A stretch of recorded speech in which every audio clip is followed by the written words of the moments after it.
ఆ స్వామివారిని మనస వాచ కర్మణ స్వామివారికి నమస్కారం చేసుకుంటాం.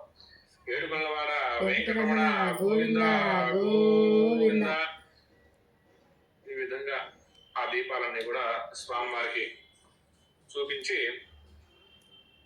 ఆ దీపాలు అక్కడ పెట్టి నైవేద్యాలు మంత్రపుష్పం తాంబూలం చేసుకొని నమస్కారం చేసుకోవాలి. చివరిగా వెంకటేశ్వర స్వామి వ్రతం అయిపోయిన తర్వాత సాయంత్రం అప్పుడైనా కదిలించవచ్చు, లేదు రోజు మరుసటి రోజు ఉదయాన్నే స్నానం చేసి ఇల్లంతా తుడుచుకొని గంధం చల్లి స్వామివారికి ధూపం తిప్పేసి దీపం వెలిగించి నైవేద్యం పెట్టి కదిలించవచ్చు. ఆ కదిలించే మంత్రాన్ని చెప్తున్నాను, మీరు కూడా వినండి. మంత్రం వింటూ ఆ 2 అక్షతలు అక్కడ స్వామివారి దగ్గర వేసి ఆ కలశాన్ని కదిలించినట్లయితే ఉద్వాసం చెప్పినట్టు అవుతుంది అనమాట. ఓం యజ్ఞేన యజ్ఞమైదంత దేవాస్తాని ధర్మాని ప్రథమాన్యాసం ते अनाकं महिमानसजन्ते यत्र पूर्वे साध्याः सन्ति देवाः. श्री महालक्ष्मी अलर्मेल्मङ्गाधीश वेंकटेश्वर स्वामिने नमः. यथास्थानं प्रवेशयामि.